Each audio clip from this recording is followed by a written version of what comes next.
All right, good evening, everybody. My name is Devin Del Palacio. I am the Director of Community Outreach for Big Brothers, Big Sisters of Central Arizona, and I'm so glad that you've taken time out of your busy days to join us here for our third episode of our virtual dialogue series, The Power of Mentoring in the Native American Community. For those of you who don't know, or maybe you've heard of us, we've been in the Valley for over 60 years.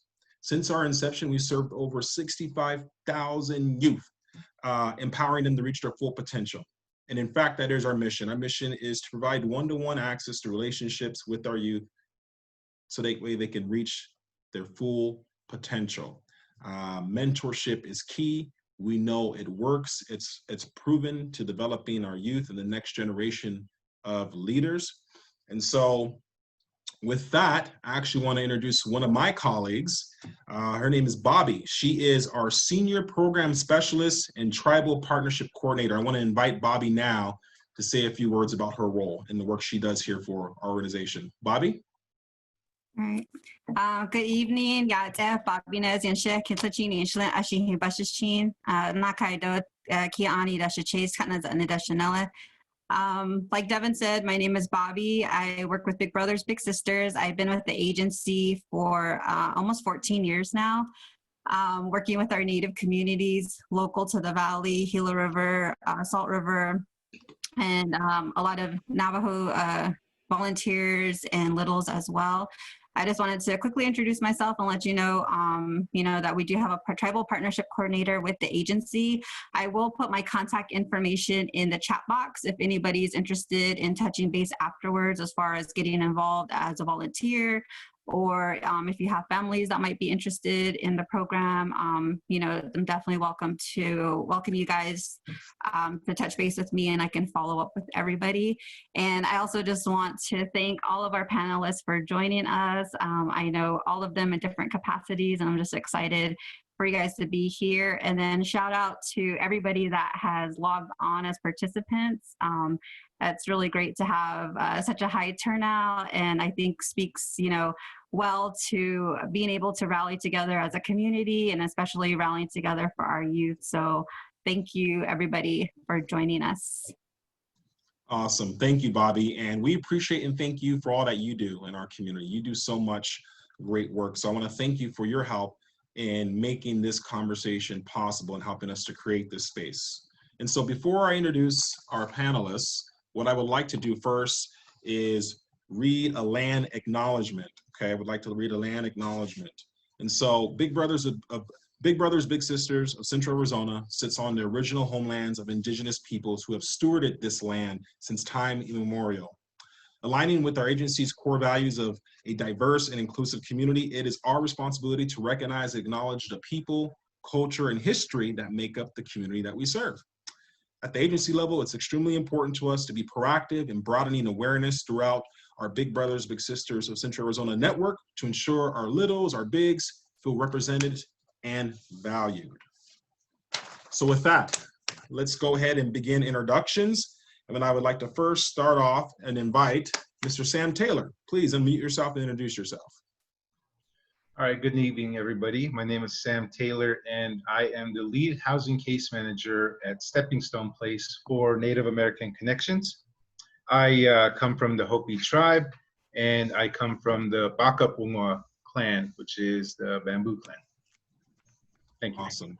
Thank you, Sam, for being here. We look forward to our conversation. Next, we'll jump on over to Laura.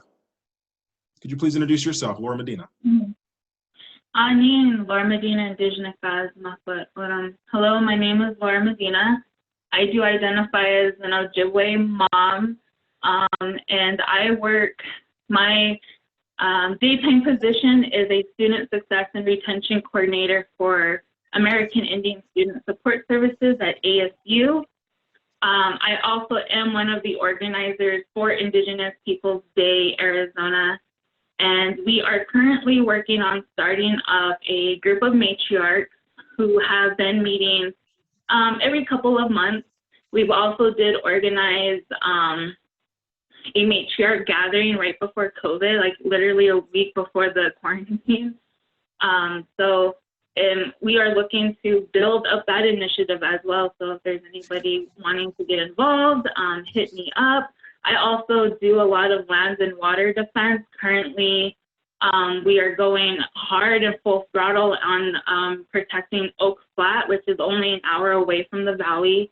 And so we are looking for people who want to gather at this sacred space, wanting to hold prayer. Of course, like with COVID-19 regulations in place, so you don't even have to gather in large groups, just like taking your family and going over there. But the Apache stronghold would like people to, of course, to notify them if they are praying, because we are trying to let people know it is a place of great significance. So thank you for having me on, and it's great seeing everybody. Thank you, Laura. We appreciate your advocacy. Indigenous Peoples Day is such a movement. It's an incredible movement. And I want to thank you for being a part of that and ensuring that the proper recognition of our Indigenous folks is recognized. So thank you, Laura. Appreciate you. Next, I'm going to jump on over to Audri. Audri, why don't you unmute yourself and please introduce yourself. Yat eshikedo shidene she ashihinishle nasana bashichin khalakni dashiche adonasana dashinele Adriana it's on Mitchell Nishe. Hello everybody, my name is Adriana it's on Mitchell. I go by Audri.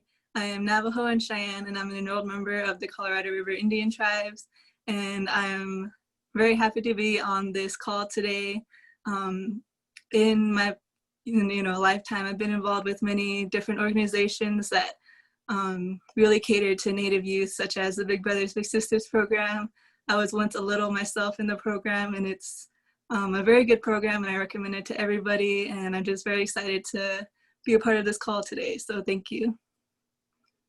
Audri, thank you. And Audri is a true testament to the work we do at our agency, and it's so amazing to see our youth rise up and lead and just be outstanding human beings. Thank you, Audri, for being here. We appreciate you. We're going to go ahead and jump on over to Taté. Taté, go ahead and there we go. I'm up. All right. Wobla tanka mitaki api. Just chante washte yuha nape chiujapi. Jichel tatewi machi api. Wakpa washte anyanke mantahan. Hello, my friends and relatives. I greet you all with a good heart. My name is Taté. My pronouns are they, them, and mother. I'm an enrolled citizen of the Cheyenne River Sioux tribe of South Dakota. I am a two-spirit storyteller, Indigenous rights activist. I do a lot of work around inclusive community building. I use storytelling as a foundation for all that, and that's led me through the fields of news and editorial writing, social work, including spending 3 years as the program manager for the Native American Scholars Program with the Big Brothers Big Sisters of the Sioux Empire. That was back in the day.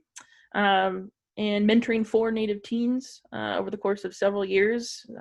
We made it to their 18th birthdays and then some. I still keep in touch with them now that they're adults and have kids of their own. I am currently blessed to work for a local tribal school system here in the Valley. And every day I get to work with Indigenous youth and families and help reshape and reimagine from within, especially during this time when it's so pivotal. It's pretty exciting work, and I'm really super jazzed to be here with this awesome panel and all these amazing audience members. Yes, thank you, Taté, and we thank you for all your work with supporting our youth. Thank you so much. Let's jump on over to Candace. Oh, there we go. Unmute. There we go. Hey, everybody. I'm Candace Samana. I'm Hopi. I am from the village of Upper Mniconjou. I'm of the Badger clan. I have my own PR business called Badger PR. I do public relations work. I've been doing that for over a decade. Right now, I'm currently an employee with the Indian Health Service, and I work at the Phoenix Indian Medical Center.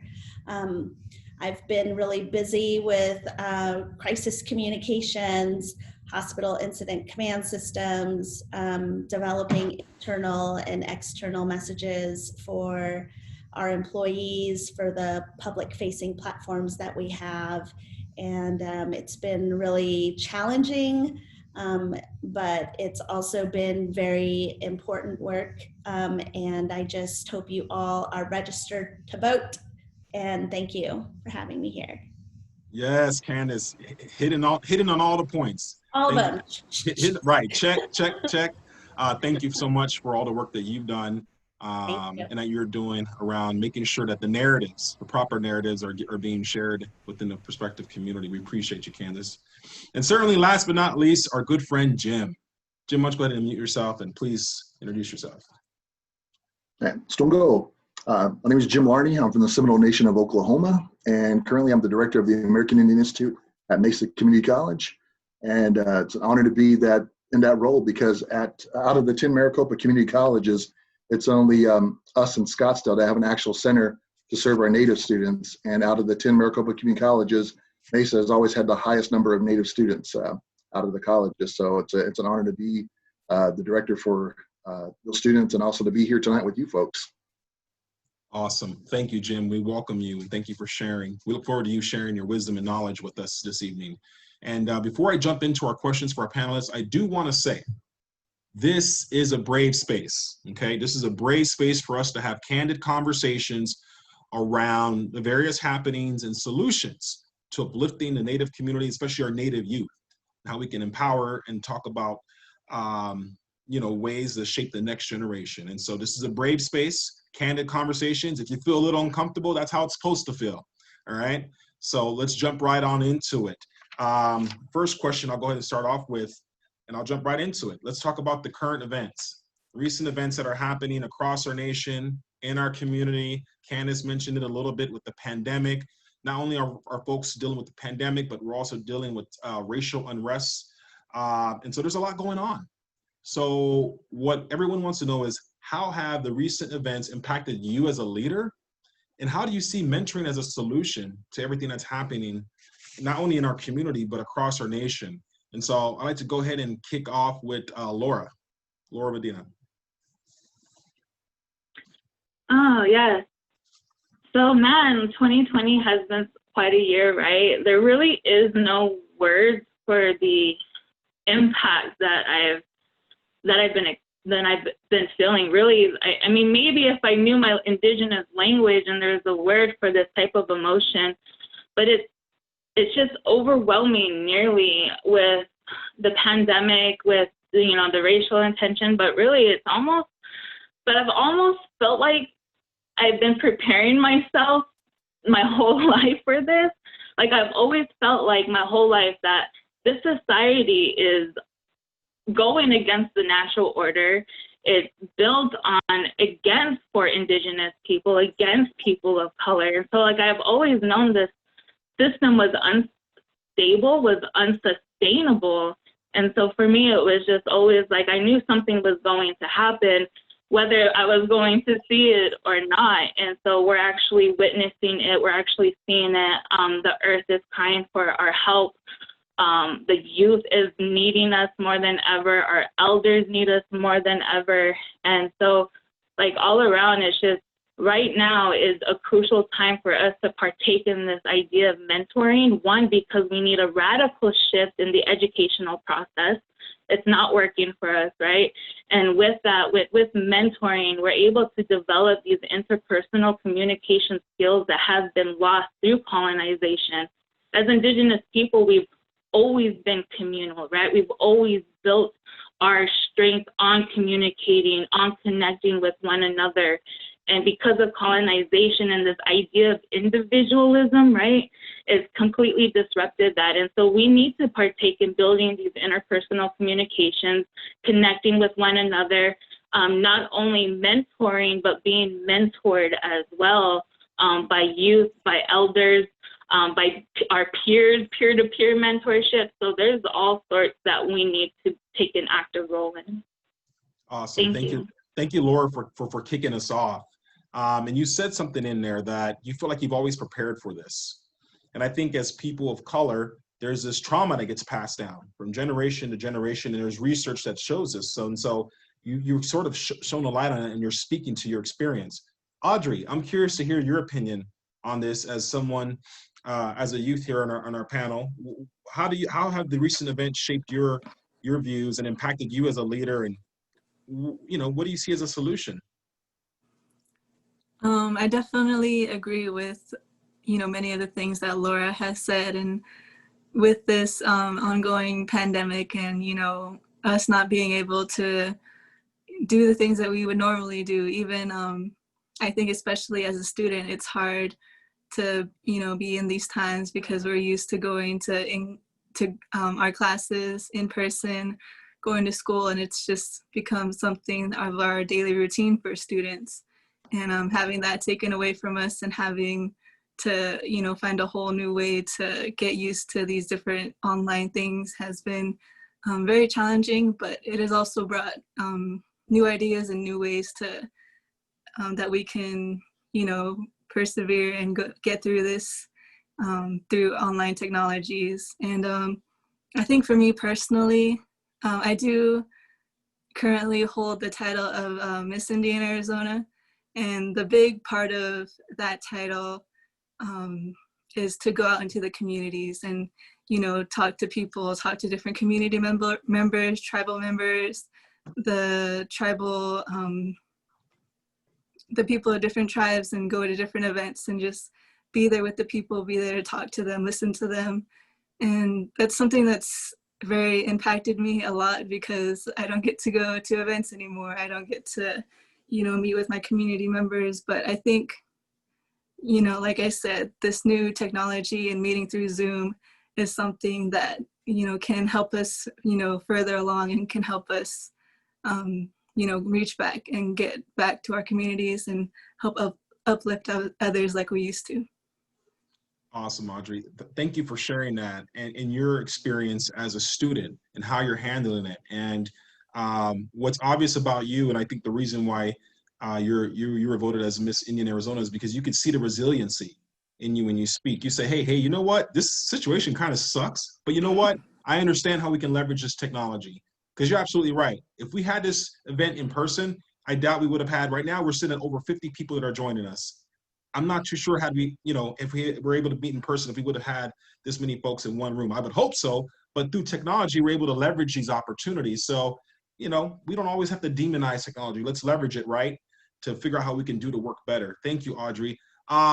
Jim, Taté, I want to hear from you as folks who work in the education system. Where are your thoughts on the current events? How does this impact you as a leader, and how do you see mentoring as a solution?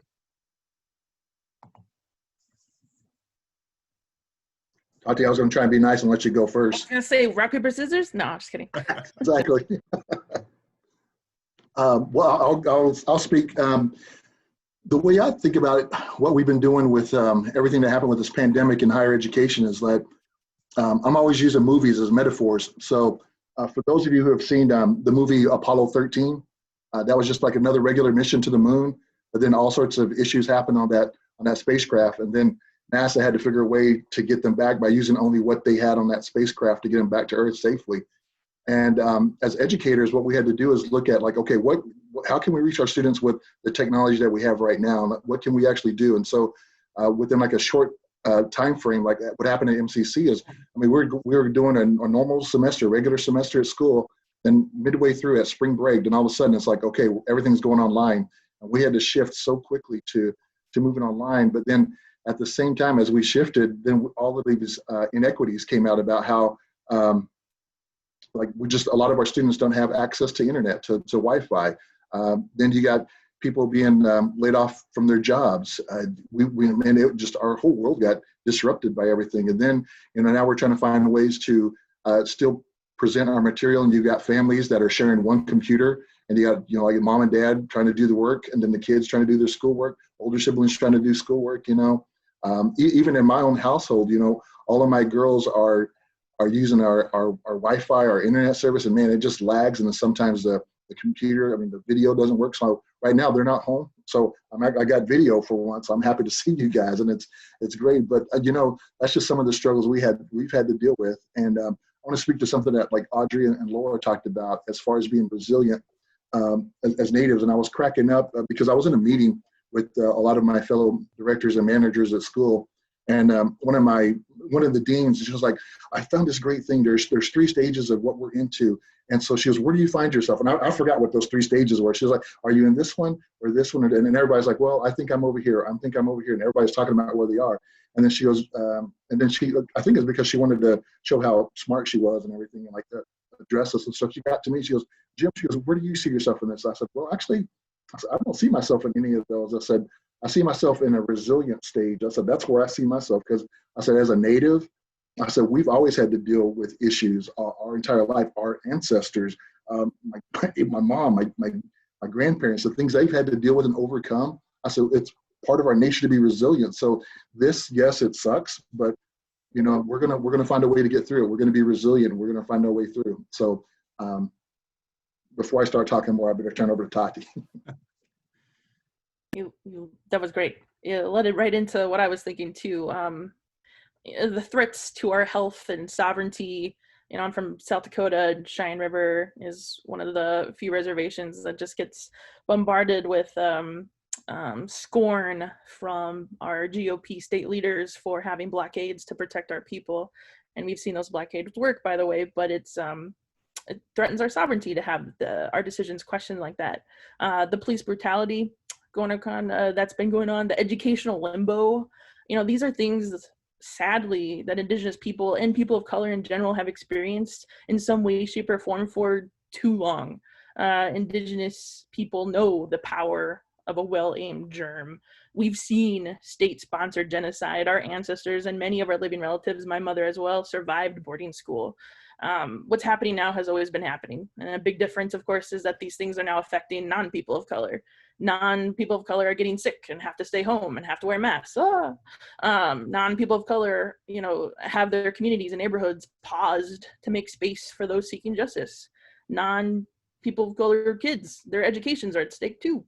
Plus, I think things like global warming, the fires that are happening and filling our skies with smoke and red, the current White House administration, our increasing use and, you know, especially our kids, the mastery of social media to share and spread news has forced these things to the front and center of our consciousness.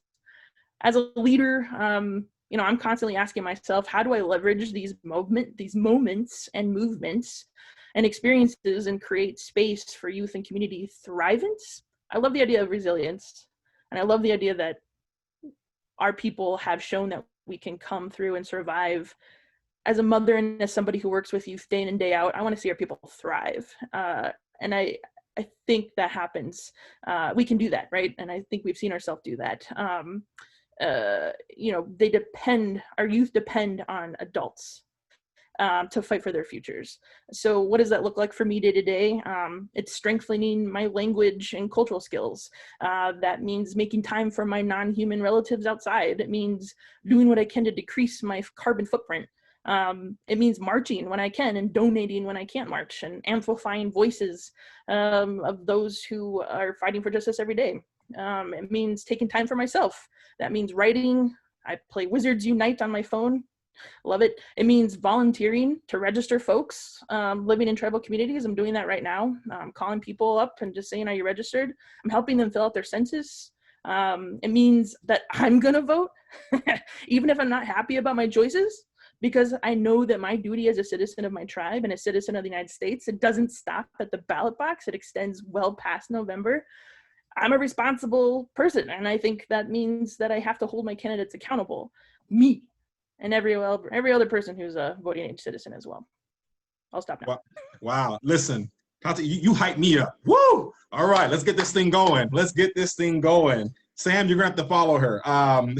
You know, and no, but thank you. You brought up a lot of great points, from the social media challenge to the census challenge to, as adults, youth are leaning on us for their success. I mean, so true. And so thank you for sharing that. Sam, we know you do it all at Native American Connections. And so what are your thoughts on recent events? How have they impacted you as a leader? Well, Taté definitely nailed it with all the talking points that she shared. But with what I do in my profession, I'm a lead case manager at one of our permanent supportive housing sites at Native Connections. So I actually work at one of the largest housing sites. We have 83 residents. So the fact with this pandemic, how it affected them, you know, everyone was in hysteria. and we're trying to, work with them the best that we can. But going back to what Laura and Audrey shared with the struggle, Jim as well, Native Americans grew up with that, rationing what they can with food, and sometimes not even having toilet paper, and people of color tend to feel that struggle. So coming with the population that I work with, them being homeless at one point, they feel it just as much as we did, if not worse. So it's trying to get with them to, they know how to survive. So it's just working with them, and it's been pretty chaotic, with the unknowns. Nobody likes the unknowns. But I always told them, I was like, if you don't grow or learn anything from this, like, what are you really doing? So it's definitely been a learning point for all of us, myself included, with my residents. And I just tell them each week, when we have these weekly check-ins, we're all growing together. We're all through the struggle together. So we just continue to move forward and do the best that we can. But so those are kind of my little people that I mentored. They're all older than me, a majority of them. But, like I said, I learned from them and they learned from me, but we're just always moving forward. Sam, I like that. What you said, mentorship's intergenerational. You learn from your elders, but elders also learn from our youth, right? And so I think it goes both ways. And you touch on that, and that's something that's not talked about enough. Usually we're talking about adults with littles, which is great. The younger we can get them, that's great, but it goes both ways. We can also learn from our youth as well. So thank you, Sam, for sharing that. Candace, what are your thoughts on this as a PR professional, as someone who's out there in the field? You're hearing these stories on the daily. How does this impact you as a leader? Great question. First of all, I feel like it's really important that we take it a little easy on ourselves during the course of this pandemic, that it is okay to acknowledge that things are not okay every day in our world. And like a lot of the other speakers, we are, as American Indian and Alaska Native folks, we are used to all sorts of trauma, and it is intergenerational. That's also been mentioned as well. Me personally, I also have been trying to seek out resources because I believe you had mentioned, that there's trauma within our tribal communities, and especially for our youth. They're getting exposed to that. And this is sort of trauma on top of the already historical trauma of our people. And so the Johns Hopkins University actually has an online course called Psychological First Aid. I don't know if it's free to everybody, but I was really fortunate to find that as a resource through my work. And really it helps you break down the steps of how to process traumatic events as a frontline healthcare worker, or just as a person who has to go home at the end of the day, or is working from home and still has, interpersonal relationships with their friends, their family, or maybe they just want to kind of learn a little bit more about themselves.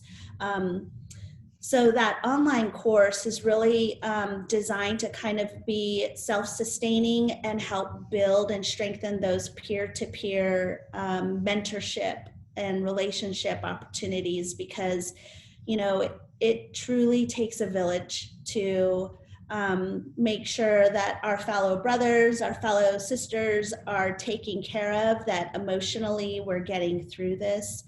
And so I think that is a resource I would, throw out there to share. And then finally, like Taté had spoken to earlier about doing things that sort of, make you feel empowered.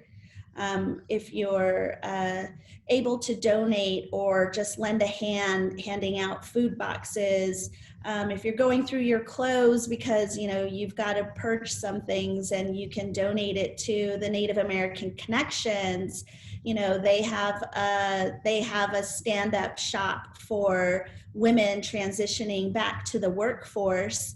And every Monday they can go and shop at, a pop-up shop that is made of all of the donated items from people who donate to that cause. So I do feel like as we experience this and as we share our stories, we're naturally storytellers. That's how we've learned our lessons. That's how we've gained our spiritual nourishment. That's who we identify, like self-identify by the stories that our ancestors told us. And so there's power and there's healing in those stories. And so the more we can tell those stories and the more that we can encourage the youth to share their stories with us, we're all going to be healing. We'll all be moving towards the healing process. Absolutely. I agree with you, Candace. Couple things you said. One, you got to take care of yourself, right? All of you are community leaders and you're in the trenches serving the people. And sometimes, we're so deep into the work, we might, overlook our own mental health. And that's very critical, and it could impact the way we serve our folks. So it's important to sometimes take a step back and say, hey, it's okay. I can take a break, I can take a breather to reset, come back fully recharged and engage in the work. And then thank you for sharing that resource, Candace. And I'm not sure if you want to throw that in the chat, but please, you're welcome to do so. So folks can look up that website for that training. Now, before I get into my next question, I do want to say, we talked a little bit about trauma here and it being generational, intergenerational, and that's a fact. But we also know that kids who have ACEs, right, adverse childhood experiences. So ACEs. The CDC did a study on adverse childhood experiences. An adverse childhood experience can be anything ranging from any housing insecurity, food insecurity, domestic violence in the household, exposure to drugs, an incarcerated parent, etc. An adverse experience. And in this study, they found that the more ACEs a youth has, the more likely it is for them to drop out of high school, the more likely it is for them to start drinking, engaging in drugs and risky behaviors, and they're even subject to a lower mortality rate.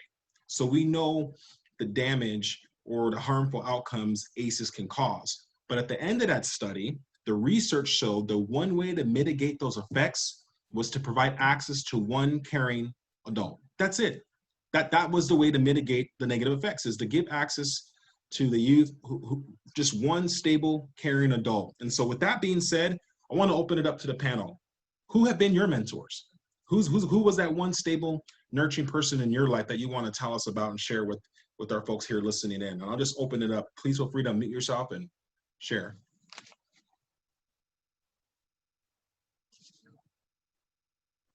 Okay, everyone's being. I'll jump in, Deb. If I had to look back on my life to think about who was the mentor for me, I'm going to say it had to be my mom. So when I think about her life, the legacy she's created for me and my family is that she was born in a farming family in Oklahoma. So she had 12 brothers and sisters. And out of 12 brothers and sisters, she was number 7. And she was the first in her family to actually go to school and finish high school. And then after her next 6 brothers and sisters, they all finished high school. And then out of that generation, I was the first to go to college. And she's the one who said, you're going to go to college. And she planted that seed in my head as a little boy. And I overcame a lot of obstacles, but she put that in my head that you're going to go to college. So I was the first in my family, the entire family, to graduate from college. And then now, like where I'm at in life, it's my girls. It's an expectation. Like they know they're going to go to college, and I think about like that mentorship, my mom believing in me, like, and putting that seed in my head everything that I've encountered, everything I've done, I'm a reflection of her. So the legacy that she created by her being the first of her family to graduate from high school, and then saying that you're going to be the first to go to college, and I did that. So now, that's the legacy she started, and I'm continuing that on. And so if I had to think about, I've had so many great mentors coming through my life, but if I had to go back to one person, it would be my mom for always believing in me. Wow. No, and you're right. So you speak of breaking that chain, right? Breaking that chain, and now you're creating a new generation, really, of education and enlightenment for your family. It's an expectation with your kids. And so you're right. Sometimes that one mentor can be our parents, our mother or father. Thank you for sharing, Jim. Would anyone else like to share on the panel? I could go ahead and share. Okay, we'll do you and then Sam. Oh, awesome. Thank you. So for me, like, as Jim was saying, like, there's those generational mentors, and those are the ones that did the work that I didn't have to do, that, to break down colonization.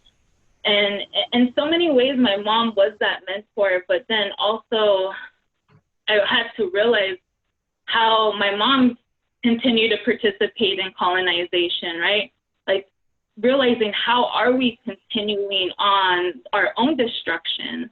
And so a lot of the times, like, growing up, I remember, like, not having a mentor, because really there was nobody I could fully trust, or there was nobody fully there. So I grew up with the saying, don't trust anybody over 30, or never meet your heroes, stuff like that, because really there was a lack of that within my own community.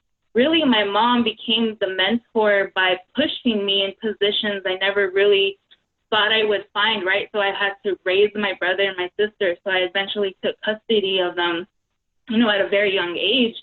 And so for me, it's like I had a lot of my mentors were younger people, like my brothers and my sisters. My son even is my biggest mentor in life right now, like really trying to learn what it means to be a mom. And so it wasn't until later in life that I started getting mentors that I guess you would say like older than me, but, a lot of them were my professors and my community, my community that's on here. Like, I learned so much from Bobby and Taté, and I'm already learning so much from the panelists as well. And so I really tried to pick up what I can from each person that I meet, because it's a gift to meet that person. It was meant to be to meet that person. And so really I tried to make, like, just in my way, I'm like, okay, like, honestly, the word mentor didn't come into my life until last year, when I was put in charge of this program called the Mentor You program. And so I had to, like, okay, I researched mentors and really learning. I'm like, as Indigenous people, we've always had mentors. Like, in traditional Indigenous communities, we learn, my son wants to say hi.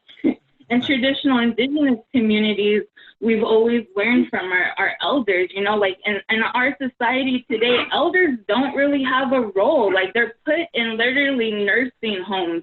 But in traditional Indigenous societies, our elders held that responsibility of raising our children, had that responsibility of teaching them things, because it was the adults that really had to go out there, hunt and gather and protect and do the work necessary to keep our civilization running and continuing on.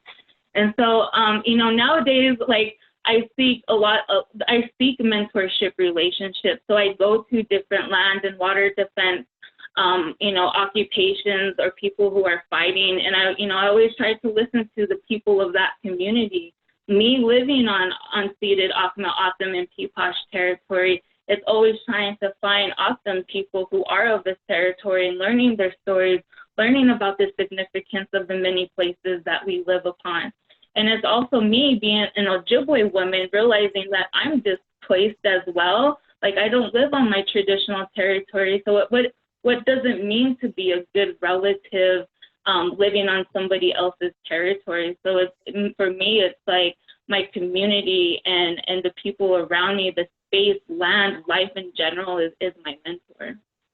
Wow. Thank you. Thank you for sharing that sort of holistic view of mentorship. It can come in many different forms, and sometimes it's not as obvious, but it's there. Sam, what are your thoughts? Who have been your mentors? Oh, geez, there's a whole group of people. Again, starting with parents, learning from them, and that's where I get a lot of my traits with the generosity of time. They were always giving back from when we were small. We always see them volunteering, always helping people out. So that's primarily where I get that. I'm donating my time, services, just whatever I can. And from personal friends, from former supervisors, everyone that has played a role in my life has played some part of mentorship. So I was going to share what Laura pretty much said. We meet for a reason, and we cross paths for a reason. So they're just all part of our journey that's just ongoing, and what we learn, we obviously share with others. So it's just passed down. Awesome. Thank you, Sam. Candace, I see you're unmuted. Did you want to jump in and share? Sure. Awesome. So, in the Hopi way, the uncles really step into the role of sort of a disciplinary figure, but also someone that you can go to and ask them questions, ask them for advice on things. And I think in my personal life, I definitely had my mom there who was in my corner, loving me, my number one cheerleader, rooting me on. But when it came to decisions about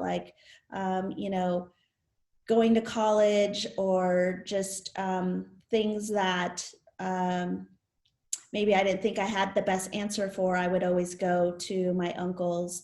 And so, the roles that they play are pretty significant, especially for Hopi. And so I appreciate their mentorship. As I got older, I have more professional mentors now. One of my biggest mentors is a man by the name of Anton Gunn. He's an author. He wrote a book called The Presidential Principles. I met him when I was living in South Carolina, and I was working in the trenches of retail politics and helping to get, people elected to the state house in South Carolina. He was the political director for the Obama campaign back in 2007, and then he decided to run for office himself. And so I stepped in and helped him run his campaign. But he has always been somebody that I emulate in terms of the things that he's been able to accomplish, about the way he speaks passionately about his leadership role and that responsibility that comes with being a mentor and being a leader as well. And so I really lean on him too from time to time. And I have other mentors as well, but those are probably the more significant mentors in my life. Thank you for sharing, Candace. And so we're going to go ahead and jump into our next question here.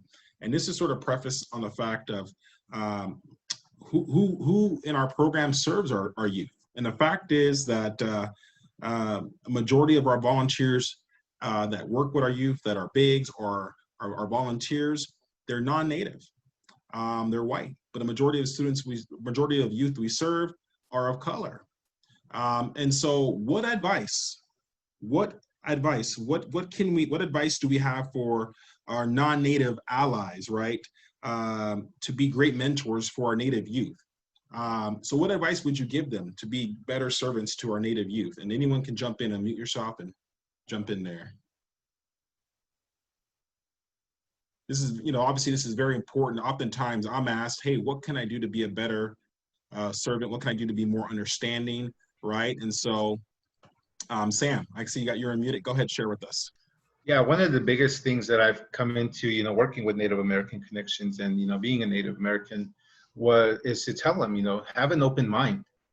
A lot of them are textbook taught, what a Native American is or what we've gone through, which is far from the truth. And it's all coming out now. So that's one of the biggest things I tell a non-native when I meet them and they're asking questions, and is have an open mind, and just take in whatever anybody is sharing. And we can't always share everything. There's some things that we're not allowed to, but I think that's one of the biggest advices that we can give them is to have that open mind, come in with non-judgment, and just be willing to learn. One of the biggest things that gets to me is they come in like that, and then you see them trying to practice traditional cultures or other practices, that cultural appropriation. And so that's one of the things I am sure to tell them too is just respect what you're learning, because it's pretty much a gift. You're being gifted to be taught this or told this. So that's just kind of one of the things I've done. Thank you, Sam. That's wonderful advice. Thank you.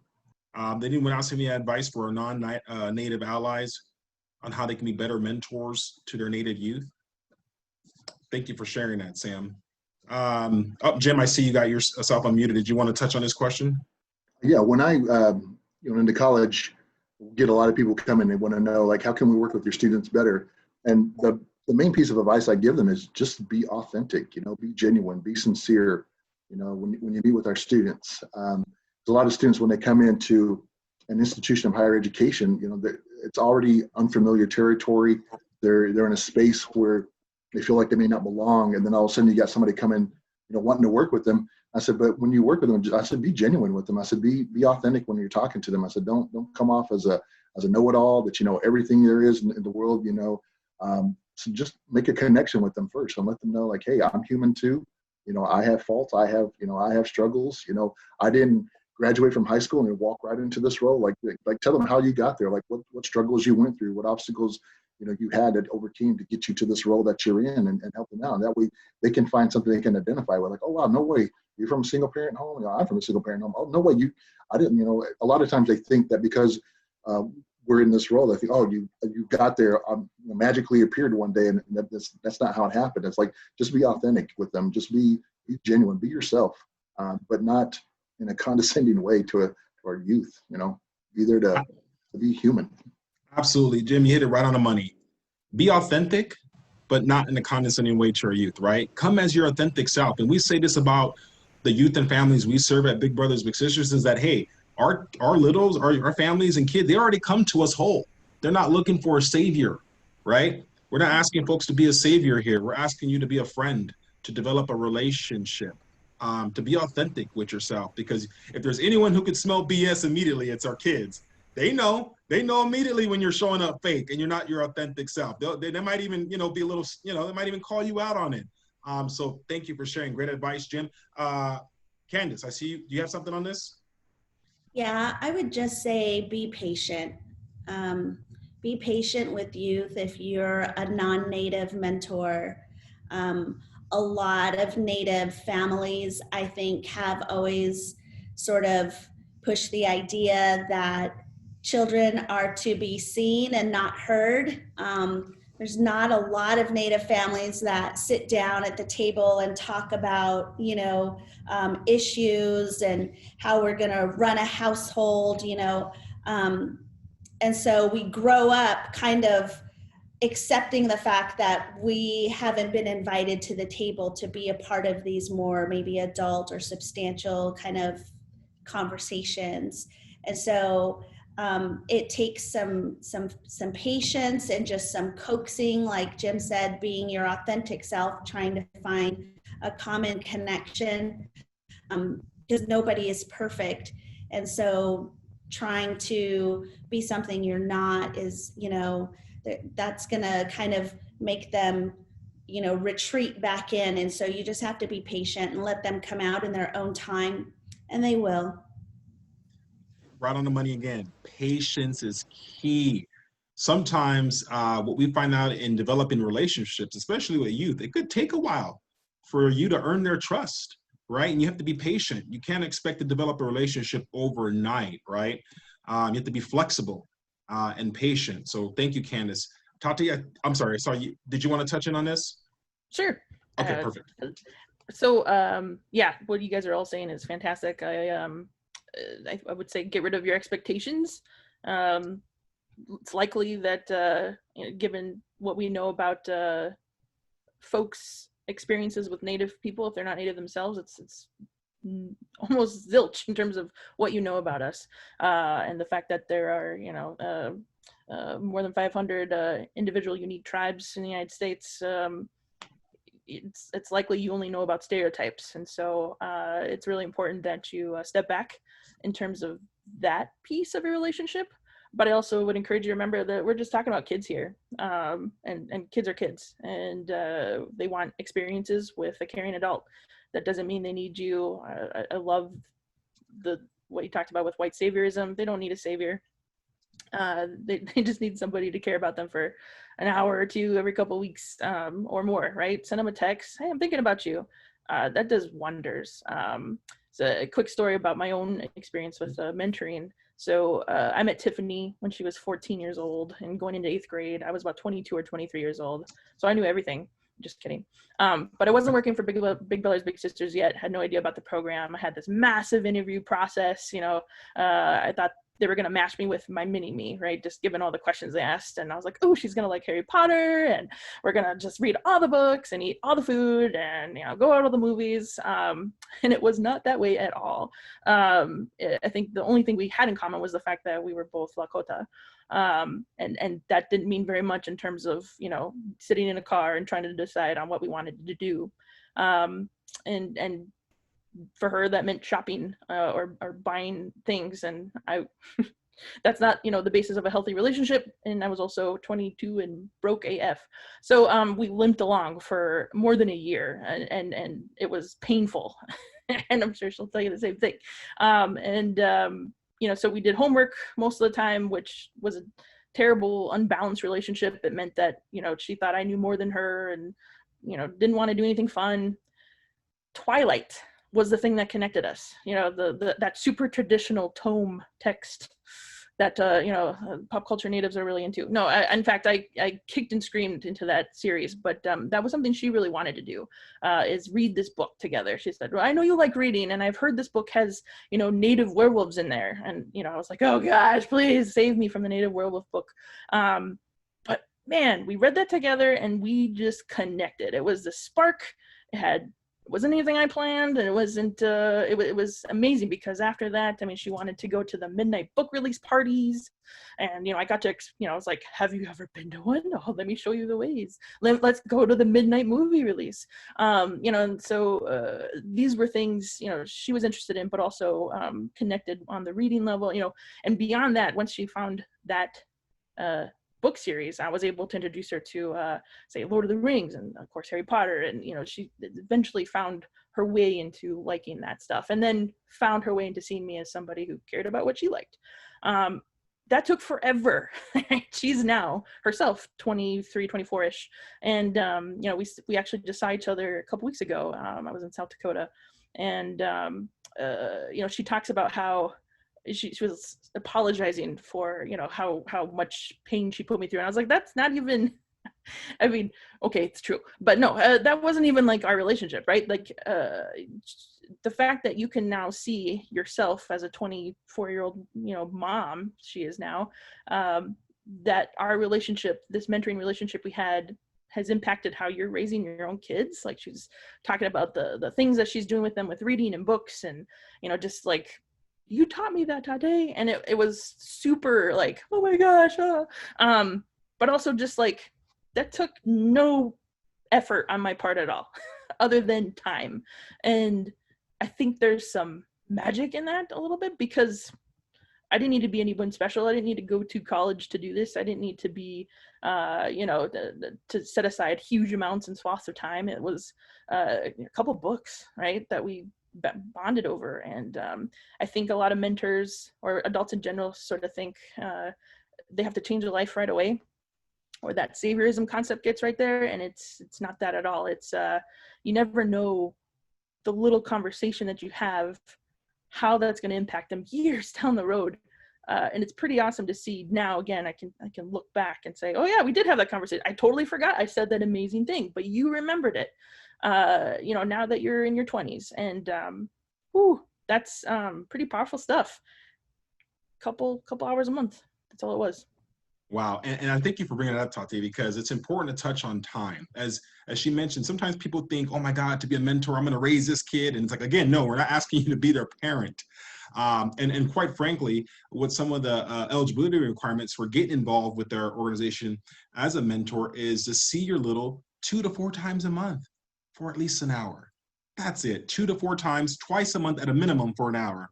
It's a minimum requirement, right? And so it doesn't take much to create long-lasting, great outcomes. And you heard it from Taté, how she shared her story as, you know, her mentee got older, she still recalls back on everything she experienced.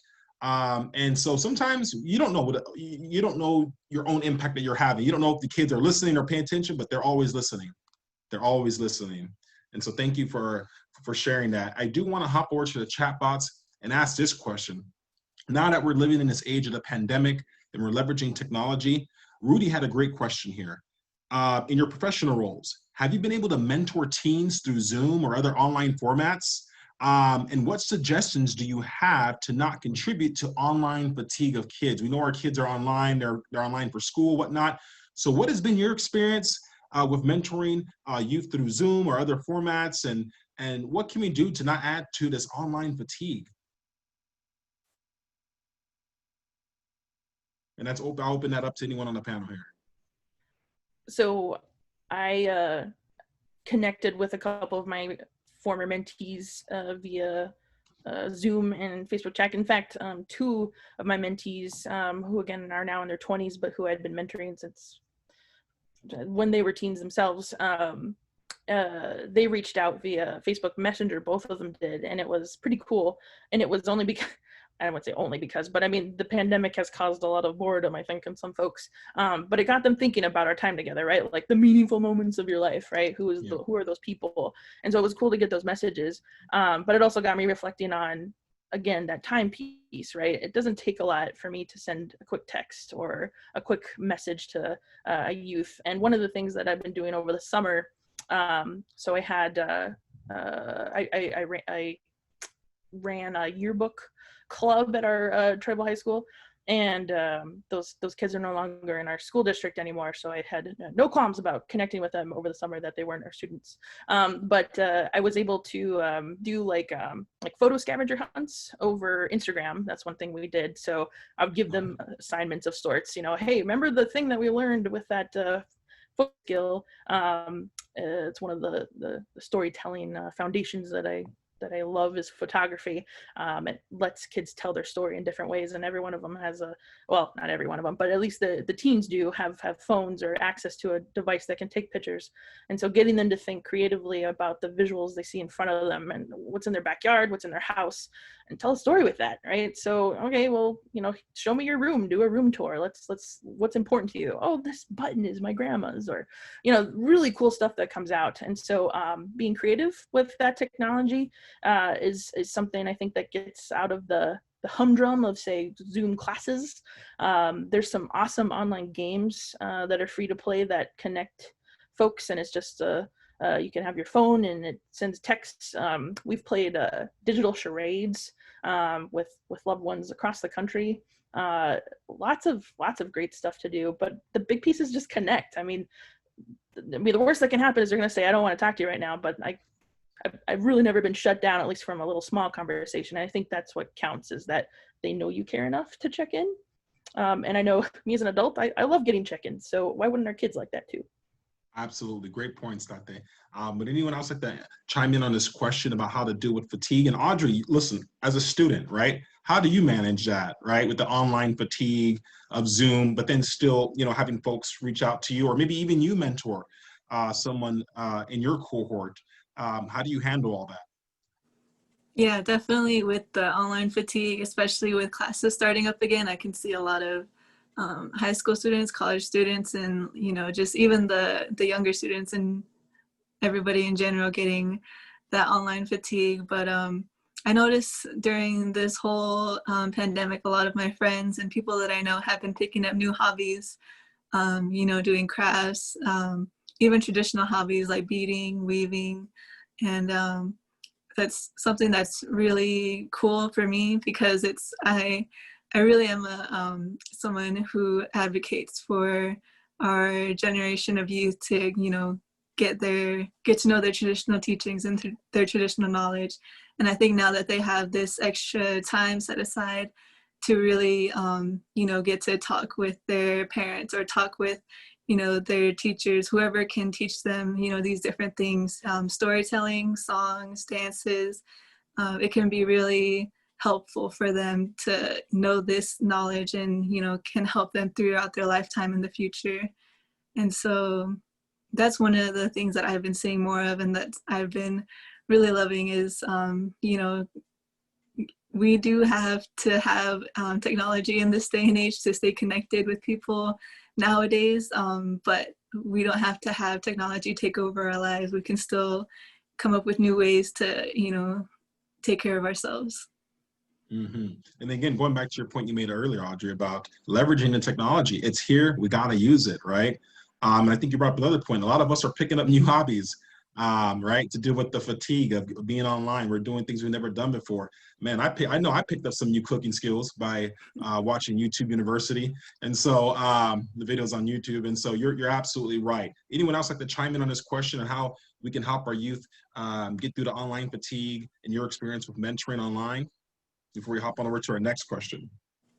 Got just a little bit. Please, yes, please.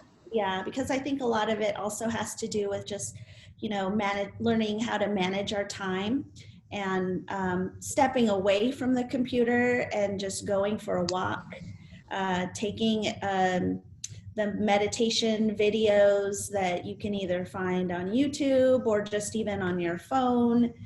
There's apps for that. I think making sure that, especially here in the Valley, that you're just properly hydrating and getting the right type of nourishment in your body. Hot Cheetos don't count, but they're still good. And just making sure you're getting 8 hours of sleep. Like, I think all those things help you be a better student, be more attentive when you're having to be online for extended periods of time. Yeah, Candace, you bring up a great point. Drink water, hydrate. Your body still needs a fuel, although you're inside and maybe you're not getting out as much, right, for walks. You got to stay hydrated. That contributes to a healthy body, healthy mind, right? And Yes. so another question I wanted to bring up is, what can we do to inspire other adults in the Native American community to become mentors themselves? So how can we get more members of the Native community to be inspired to mentor in a formal way with our youth? Any ideas from our panelists?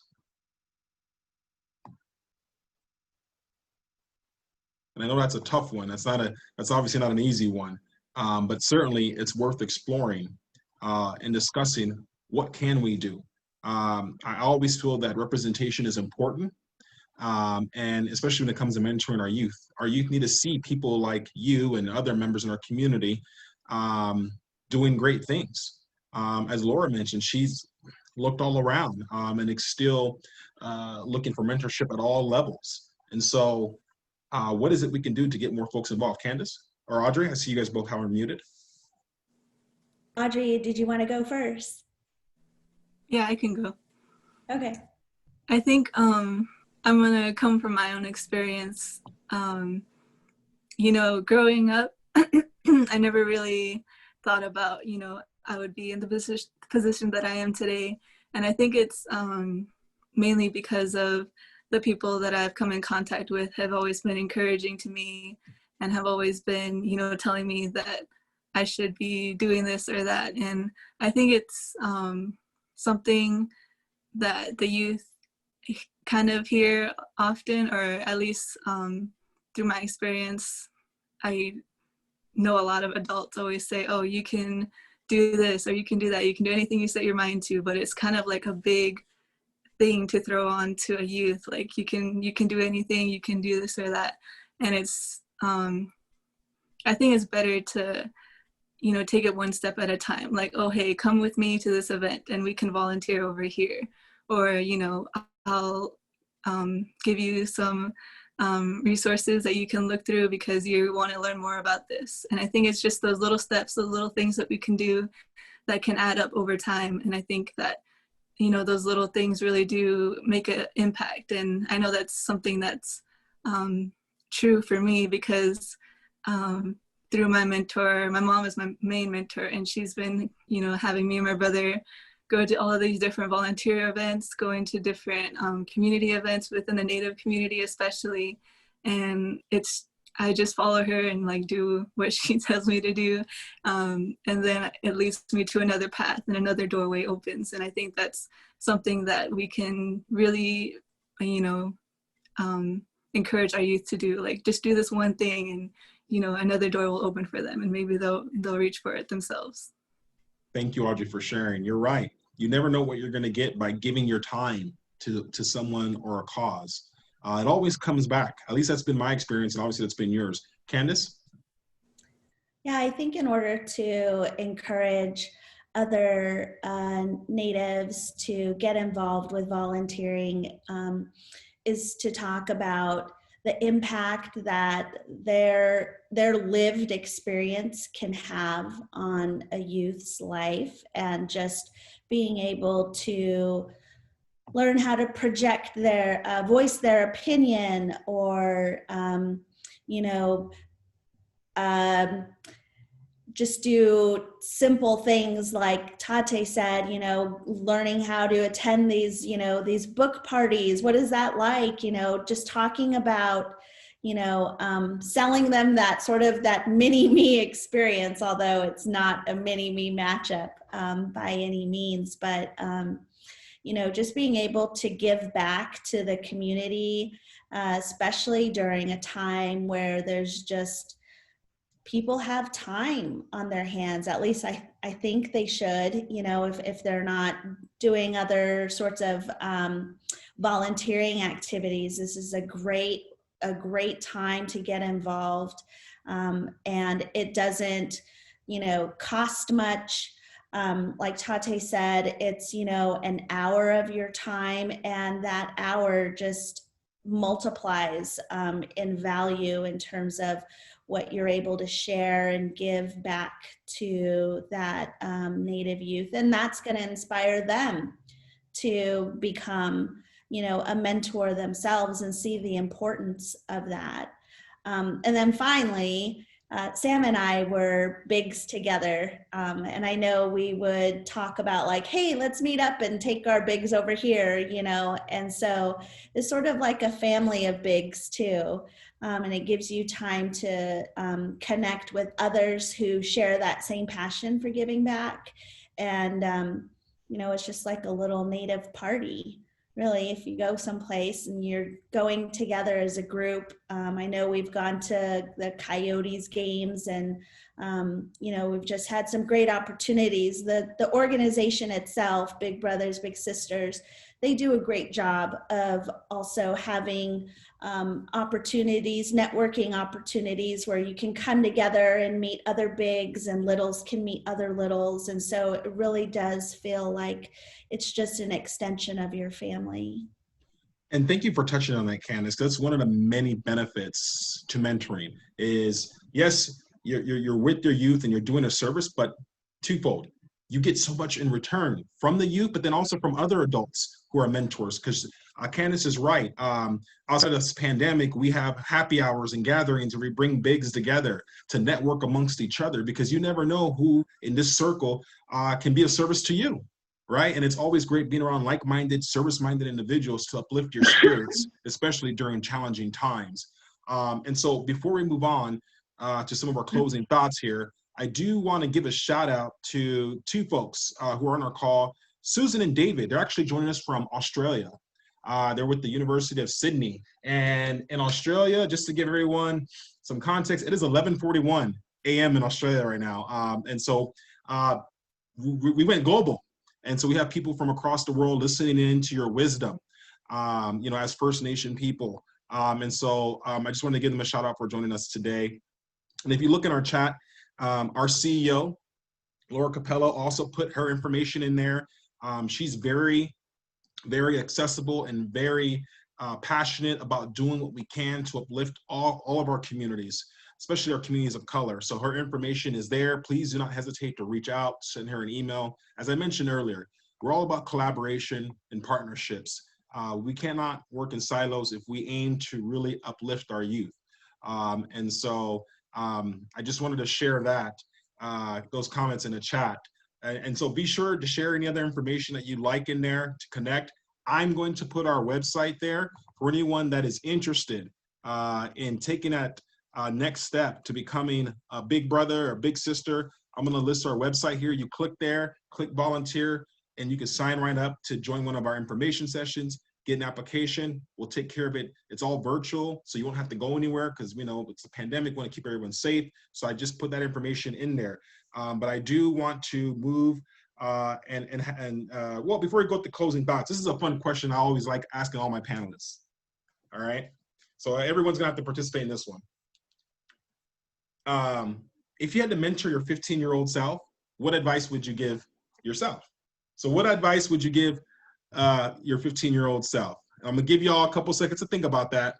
You know, Audri, I understand that was like yesterday for you, but seriously, like if you think about it, right? Because oftentimes we reflect back on our upbringing and our youth, and you know, none of us are perfect. We all make mistakes and step in potholes sometimes. So what piece of advice would you give your 15-year-old self? Please, anyone like to go first? All right, I'll go ahead and go first. All right. When I was reviewing the questions of one of my coworkers today, that one came up and I drew a blank. I was like, you know, I was rebellious. I was already drinking, partying. I was a crazy 15-year-old. But one of the biggest things that I was thinking about on the drive home was, you know, I would definitely tell myself, don't rush to grow up.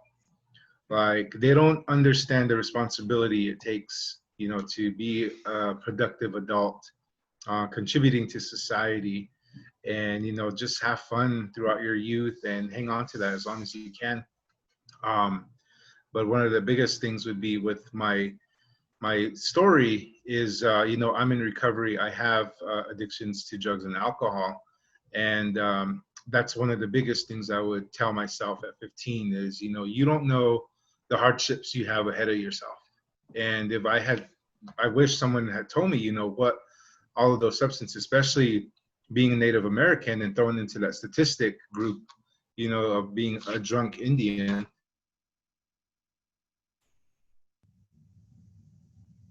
Oh no, hopefully we didn't lose early Sam. on with my career at Native American Connections. What's that? I'm sorry, we lost you for a second. I'm sorry, Sam. I didn't mean to interrupt. We lost you for a second. Oh, sorry about that.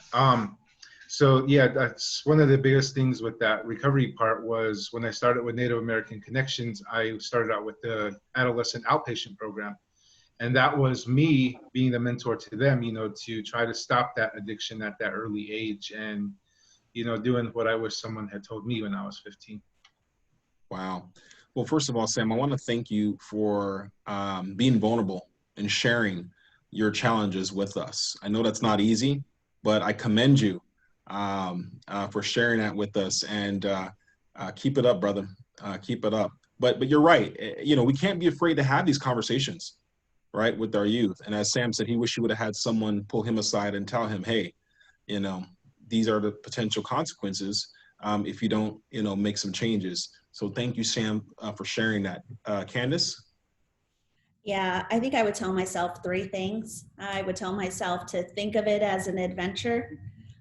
So, you know, look at it as an opportunity to grow, have fun, do something that you might not normally find yourself doing, going to the Twilight movie.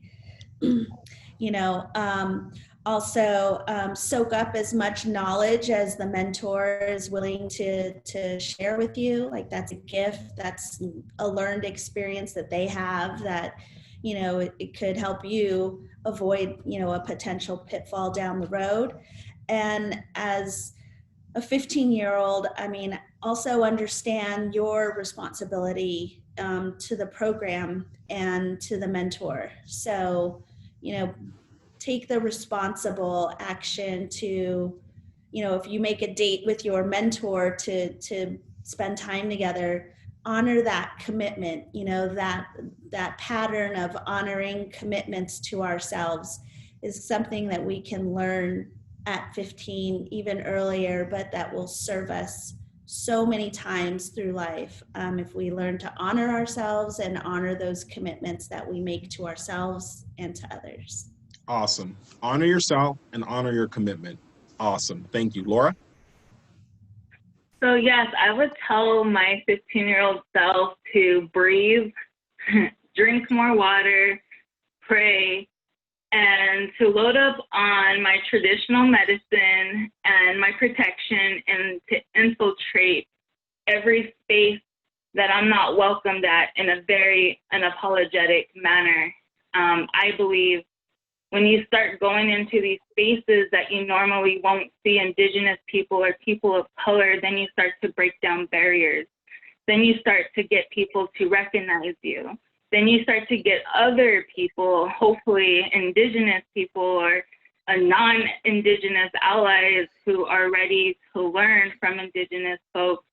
But it's to getting them to start building community. We need to start making discussions and conversations on what it means to be a modern day Indigenous person and what are the responsibilities that we have not been practicing for so long. You know, settler colonialism is very much existent in our daily lives. Colonization is a root to many other problems like racism, sexism, classism. There's violence and individualism, capitalism. Like, colonization encompasses all of that because it is about the disruption and the destruction of land. Because settlers, this government is after really only one thing, and that is land and resources. And as long as we keep on fighting about, like, you know, our human rights, right? Like, we're literally fighting for the right to live, and they're using that as a distraction, because when we're more focused on protecting our right to live, you know, we forget to defend the land and the water. And that is why it's really important we make this paradigm shift permanent and getting people to recognize that, you know, we really need to start honoring the lives of all people. Like, we really need to start really understanding what honoring life means, what being a human means. And we can learn that from Indigenous people because we've been existent on this land since time immemorial. And we need to dismantle old policies like the doctrine of discovery, who labeled us as savages, as incapable of holding civilization, as incapable of having knowledge. And those policies and the three Marshall trilogies are still in place. And that is the reason why we are continuing to participate in the system, leading us to our own destruction. So really, I would just tell myself to get going on this research a long time ago. Woo! Yeah. So basically, you would tell your 15-year-old self to get it together, become an activist, and be more awake, right, to what's happening, right? And don't be afraid to enter into rooms where you don't see many faces, and that's important too. Very important. We'll jump on over to Jim. 15-year-old self. What are you telling your 15-year-old self? Yeah, I probably would have told the 15-year-old Jim, go ask that girl out. No, I'm just kidding. I had a horrible high school experience. I used a lot of excuses. I used, my mother had arthritis, and I stayed home to take care of her a lot of times. And I'm ashamed to say that I used her disability as a crutch for me to blame all my problems in high school. You know, I said, oh, I got to take care of my mom. I got to take care of my mom. And, you know, I didn't have the best grades and stuff through high school. I didn't even graduate from high school on time. That's how poorly I did. So if I had to tell something to my 15-year-old self, I would have said, and don't be a wimp. Be brave. Don't be scared. Don't be scared to ask questions. Don't be afraid to try. Just don't be a wimp. Be brave, Jim. Come on. You know, don't be afraid to try. And that's what I would tell myself. Be brave. Self-confidence is key. And what we've learned through mentoring or mentorship is this helps you develop self-confidence. As a mentor, you help develop that within our youth. And so Right on, Jim. Taté? Yeah, so I try to approach all my work as if I was being the person that I needed my 15-year-old self to be, especially as a young queer kid in a group home, making all kinds of mistakes. Jim, I would have told myself to ask her out as well. Didn't do it then. So yeah, authenticity is everything. Learn when and how, right? How to say yes and how to say no. Make all the connections, like Laura was trying to get at. Get to know the relatives in your life, the human and non-human relatives, because community will take care of you if you take care of your community. It's from the ground up. Learn your language, dude. I would just like really struggle with it. And stuff happens. 4-letter word stuff happens. Despite that, you are enough. I still have to tell myself this, by the way, as an adult.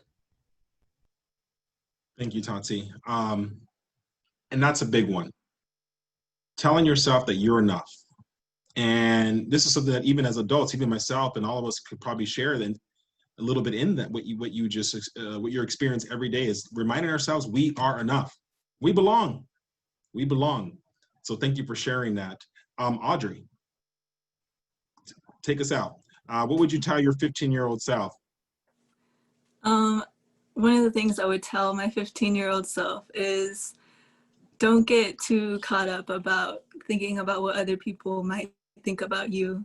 I think in a lot of ways, I kind of held myself back in that regard, not being my authentic self, not being, brave enough to show like, this is who I am, not being the person to say, this is what I think. And I think that's something that a lot of people struggle with at times. And, it's something that's hard to get over, but it's something that, you have to do at least once in your life. You have to speak up and, say what's on your mind. Say, I don't agree with this. This is what I think about this. And just kind of get over the fact that there are all these people who may judge you. And, there's people that are going to judge you throughout your whole lifetime, but it shouldn't affect the way that you perceive yourself. So that's something that I would tell my 15-year-old self. Thank you, Audrey. And that's another one. Don't let the haters take your energy, right? Don't let other people bring you down. That's a huge one, Audrey. Thank you for that. And I promise this is the last question before we close out, and maybe just one or two of the panelists can share or answer this question. This is from Dana. She says, as a non-Indian big sister, how can I go about learning more about the Native American culture so that I might be better prepared for a future Native American match?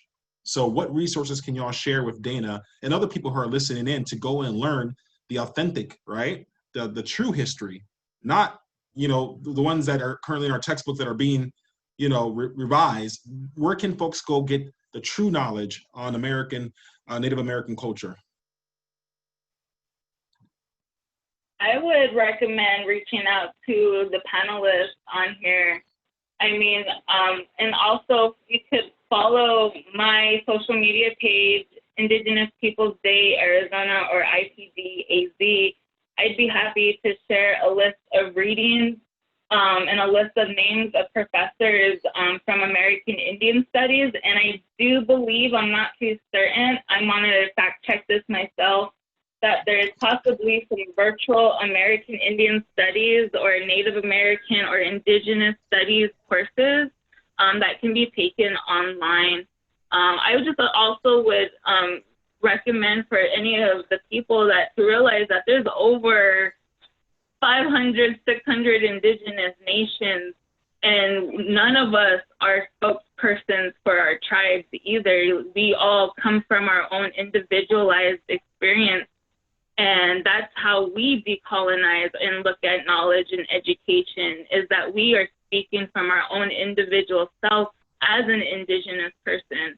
So because you learn something from somebody, it doesn't mean that you can run with that knowledge and start sharing and be like, well, I heard from this one Indigenous folk that it was this way. It really is about taking knowledge and trying to decolonize and deconstruct how colonial educational processes have really kept us from seeing each and every person as knowledge holders and storytellers and whatnot. So that's just my advice.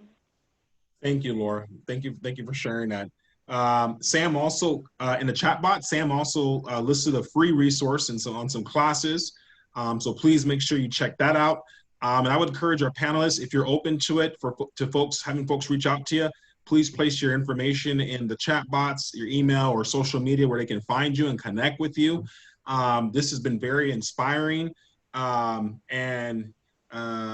You know, we're fortunately out of time, and this always happens. Time flies when you're having good conversation, and you're having authentic conversation. And each and every one of our panelists today showed up in this brave space as their authentic selves. And so please give a virtual round of applause to all of our panelists. Thank you so much for joining us and imparting your wisdom on us. You know, a lot of people tuned in this evening. Some people had to jump off. We had people from obviously across the globe here, from Australia to Arizona. So like I mentioned, this session is being recorded. So we're gonna go ahead and share this on our Big Brothers, Big Sisters, Central Arizona Facebook page. So make sure you're following us on social media, on Facebook and on Instagram. We're gonna share out these links. And so you can share with your prospective networks. There was a ton of knowledge shared here this evening, a ton of wisdom that all of us could learn from. At the end of the day, our focus is uplifting one another and uplifting our youth. We must uplift our youth. I do believe that our society can move forward together in peace, but we first got to educate our youth and ensure that they're learning their proper history and that they're learning who they are, who their ancestors are. So that way they grow up empowered and understanding their place in this world, in our nation, in our community. And so again, I want to thank you. My name is Devin Palacio. Thank you for joining us. There is information in the Zoom, folks. They have everyone's placed their contact information in the Zoom. They're sharing websites here, website links for resources. Please take a look at that. Please go ahead and grab that and make sure that you're saving that. It looks like we had someone here from Northern Virginia. So really, you know, we had people from all across our nation and the globe tuning in tonight for this very important conversation. So again, huge shout out to all of our panelists, and I hope you enjoy the rest of your evening. Thank you for joining us.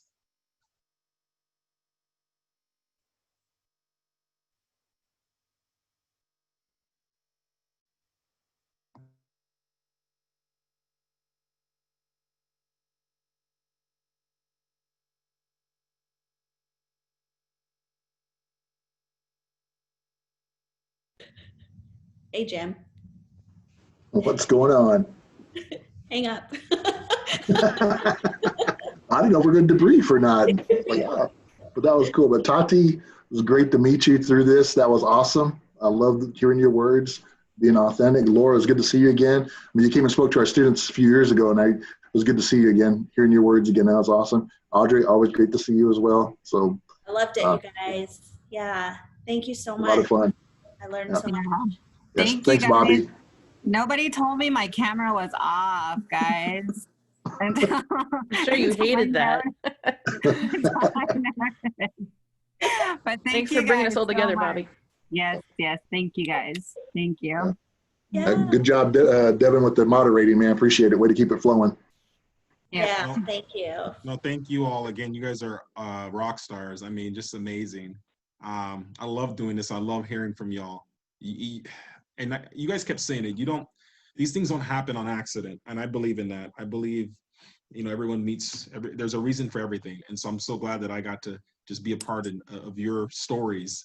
And so thank you all. And again, please reach out to Bobby. If there's other ways we can collaborate or partner, please let us know. We would love to figure that out. Awesome. I'm going to go to dinner. Thank you, guys. Good night. All right. Have a good night, y'all. I'm ending it for real now. I'm ending it for real. All right. All right.